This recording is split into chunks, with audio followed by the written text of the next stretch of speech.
I grew up in a wealthy family, with both my parents being successful entrepreneurs. However, a tragedy struck, and I lost everything. My mother passed away in an accident, but less than 2 months later, my father married a woman named Lisa. At first, Lisa appeared to be a gentle and caring woman, always trying to win my father's favor. But whenever it was just the two of us, her gaze was always filled with resentment when she looked at me. One day, as I was walking down the hallway, I accidentally overheard her talking to someone on the phone. I have to get rid of that boy, Daniel, first. He could interfere with my plans. I felt my heart stop, a wave of fear spreading through me. Why would she want to do this to me? I immediately told my father, but he said I must have misheard and was imagining things. His reaction left me feeling disappointed, as if my fears didn't matter at all. With no one to confide in, I went to find my cat, but I was horrified to see it lying motionless in the basement. I froze in shock and rushed to its side. There was a deep cut on its neck, almost severing its head.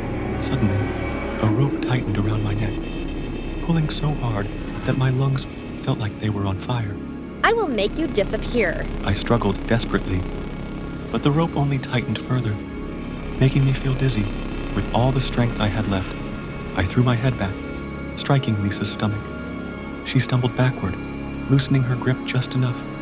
Taking the chance, I quickly pulled the rope off my neck and turned to glare at Lisa in anger.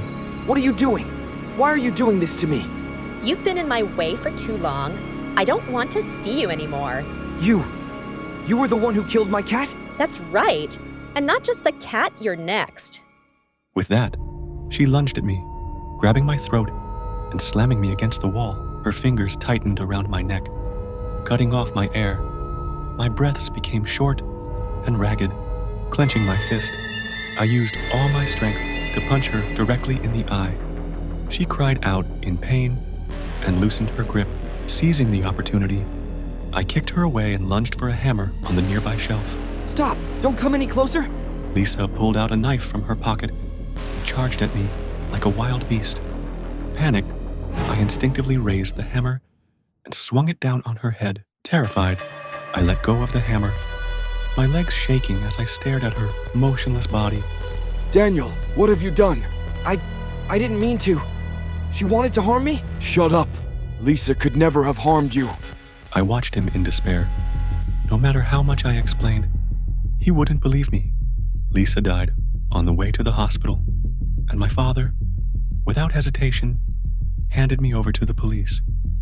After investigating, the police found messages between Lisa and her lover, plotting to harm my father and me for our wealth. Lisa secretly poisoned my father's daily milk and then planned to get rid of me to secure the inheritance. This poison had a slow effect, gradually weakening the body over time without arousing suspicion. When my father learned the truth, he was devastated, blaming himself for being so blindly trusting. As for me, even though I was cleared of all charges, the wounds in my heart never healed. They remained embedded in my mind like an endless, haunting nightmare. Lissy grew up in a violent family, with her biological father being an abusive alcoholic. In a drunken rage, he killed Lissy's mother. When he sobered up, the guilt consumed him, and he took his own life. I was Jane, 20 years old. Lissy was my adoptive sister, taken in by my parents after her biological parents passed away. We grew up under the same roof, but Lissy was always distant and withdrawn, no matter how hard I tried to get close to her. One day, my parents suggested a family trip, hoping it would help Lissy heal after such a devastating loss. Where would my precious daughter like to go? I want to go to the beach. We haven't gone in so long, Dad. But I never imagined that a simple conversation would mark the beginning of a terrifying tragedy. That day, my parents attended a party and told us to prepare dinner ourselves. I planned to order food and wanted to ask Lissy if she would like to eat with me. Lizzie, I'm ordering dinner. Do you want anything? There was no response. The door was unlocked, yet the room remained eerily silent. Hesitating for a moment, I pushed the door open, but Lizzie wasn't inside. It was my first time entering her room. Everything was neat and clean. My eyes landed on the desk, where an old diary lay neatly. On the cover, the word "die" was scrawled in bold red letters. A sense of unease rose within me, yet I couldn't stop myself from picking up the diary. Inside were grotesque, twisted drawings drenched in blood, horrifying and disturbing. Frightened, I quickly shut the book and tossed it back onto the desk. My heart pounded, my breath quickened. At that moment, I noticed another word carved deeply into the desk. Kill, with my name etched right next to it. My entire body froze. My breath became heavy. What was Lizzie trying to do?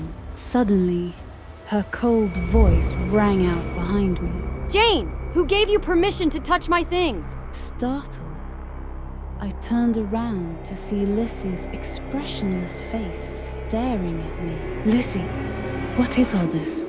Lizzie said coldly. I hate you. I want you dead. With that, she pulled a sharp knife from her pocket and lunged at me. I quickly dodged, but the blade still sliced deep into my arm, sending a sharp pain through me. Lizzie then kicked me hard in the back, making me fall onto the floor. She opened a drawer, pulled out a rope, and immediately pounced on me, pinning me down. Before I could react, my wrists and ankles were already bound tightly. Why are you doing this to me? I hate how happy you are. I hate your stupid, cheerful smile. She dragged the blade across my cheek, the cold steel sending a chilling sensation through my skin. Lizzie, please stop. Everyone loves you. Love! You have everything. Parents, vacations, attention. And me? I'm nothing but a discarded piece of trash. No, Lizzie. We all want you to come with us on the trip. Shut up! I don't need your pity. My pleas only fueled her rage. She gripped the knife tightly and stabbed it deep into my thigh. A searing pain shot through my body, and I screamed in agony. Lizzie's fingers tightened around the knife handle, preparing to drive it down with all her strength. I truly thought that would be the last moment of my life. But just then, my mother's terrified scream shattered the air. Looking towards the door, I saw my parents standing there, their faces frozen in horror. Lizzie, what are you doing? Lizzie, put the knife down. Don't come any closer or I'll kill her. In an instant, my father lunged forward, grabbing Lizzie's wrist and struggling to pry the knife from her grip. Lizzie suddenly bit down hard on my father's hand, making him yelp in pain and loosen his grip. Taking advantage of the moment, she broke free and turned towards me, eyes burning with madness. My father quickly grabbed her from behind, wrapping his arms around her tightly. She thrashed violently, screaming. Lizzie, my love, please stop. Lizzie suddenly froze, turning to look at my mother. Her grip on the knife loosened, and it clattered to the floor. Perhaps, at that moment, she remembered her biological mother, the only person who had ever truly loved her. After that day, my parents took Lizzie to see a psychiatrist. She was diagnosed with severe psychological disorders caused by past trauma, so she had to stay at the hospital for treatment. What Lizzie did to me was painful, but I never once hated her. In fact, I felt even more sorry for her. I only wished for our family to be whole again someday. I had a horrifying experience at a friend's birthday party. Give it back. Please return it This to me. story has remained a haunting memory for me to this day. That day, I was invited by Lily to attend her birthday party at her house. I prepared a small gift for her and happily went to the party. However, as soon as I entered, I felt that there was something strangely gloomy about the atmosphere. The air was somber, lacking the lively music of a typical birthday celebration.